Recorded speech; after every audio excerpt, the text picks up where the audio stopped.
twebwe nivyo hano n'amashinga amateka twarindiriye yuko umukuru w'igihugu adutera kamo kuko murazi ko n'amashinga amateka yizwe n'abashinga amateka kandi abashinga amateka baserukira bene gihugu. Aha rero usanzwe tuzi neza yuko isuku ari ikintu ca mbere mu buzima bw'umuntu. Isuku n'ubuzima. Twebwe rero hano nk'uko mwashoboye gutembera kugira mwabibonye murazunguka hirya no hino muri kino kigo ni kinini cyane, mwabonye ko isuku yuzuye. Naha nuko hari ibintu by'amababi bigenda bikoroka twagwa n'umuyaga bindi biva ku biti, ariko isuku hano iwacu rirakwiye rimeze neza cyane. Hano mu nama nshingamateka turafise n'ishirahamwe twahaye akazi dukorana. Iyo shirahamwe itora umucafu, ritwara n'umucafu harya twabirunze. Iyo shirahamwe rica rizana umuduga bijane iyo bateza kubijana. Aha rero muri makeyi isuku turarizi, turaryumva cyane, ahubwo n'abandi bose na cyane cyane tuvuge manamu bushikiranganje bumwe nabo boza bakaraba hano n'amashinga amateka kugira bafata akarorero babone yuko twebwe n'ahantu hanini cyane, ariko murabona yuko hateye igomwe hameze neza.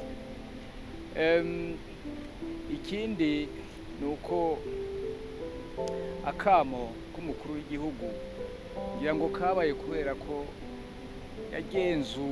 aragenzura mu bushikiranganje bwinshi, asanga harimo umucafu udasanzwe, asanga bakorera ahantu hatumvikana na gatoya.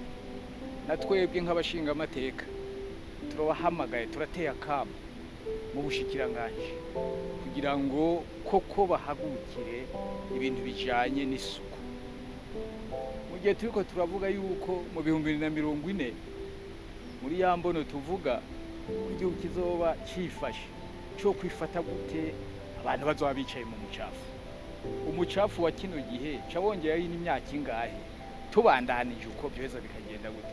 Aha rero nk'uko natwe hano twabyumvise hakiri kare, nabo nibagira uko nyene, kuko mu mutwe iyo umuntu ugiye hano ukabona hari isuku ucona ko no mu mutwe hapanze neza, ariko ukaje ahantu nawe wogena mu muryango ugasanga nta suku rihari, uca wibaza kandi ucubona ko usanga ibintu bitameze neza.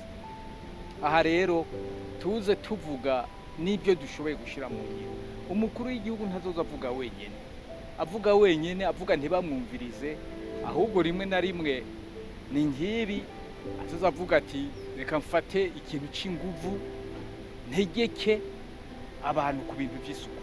Ibi nabyo ntibyumve ko umukuru w'igihugu ari uyo tegerezwa kubwira mu bashikiranganje kugira ngo bahagurukire isuku, ntabwo ari umukuru w'igihugu. Muca mumva ko hari ahantu bitagenda neza mu bushinganje cyane no mu bakozi bamwe abikorera utwabo, hari ushobora kugira ugasanga kabisa bari mu mucafu. Ibi rero duce tuboneraho no gutera kamo n'abarundi bose bahere mu ngo zabo bagira isuku, kugira isuku, gukaraba uko babitubwira, gukaraba iminsi yose. Abashoboye bashoboye gushira amazi mu nzu cyangwa bashire hafi, ariko boge. Hari ibyo tuza tuvuga mu bintu bijanye n'ibintu byankenerwa vya mbere kugira ngo umuntu ashobore gutera imbere. Ibimenyetso vya mbere hariho kwambara neza, kunywa amazi meza, kwambara neza impuzu imeshe, kuba guteza kwambara impuzu ushashe, kwambara impuzu imeshe. Hariho gufungura imfuwa zitetse neza, n'ubuwa zihiye ugateka zigasha, hanyuma ukabifungura bihiye. Hariho kuba heza, harabusanga baba ahantu hava. Umukuru w'igihugu yararavye abona abantu mengo ntibumva, ati reka basi je mfume nshiraho indwi mvuge nti ku nguvu mwese muhaguruke. Ariho twebwe turahamagara n'abandi bose kugira ngo ntibaze barindira ko umukuru w'igihugu abatera akamo. Twebwe ubuzima ni ubw'iwacu, igihugu ni icy'iwacu, kubera iki tutogikorera? Aravuga ati nimutere amashurwe, abonye ko hano iwacu ateye, twebwe ntituzonera ko umukuru azavuga ngo tera amashurwe ka hano. Murabona ko ateragiyemo ibintu bimeze neza, ibintu by'isuku n'ubuzima.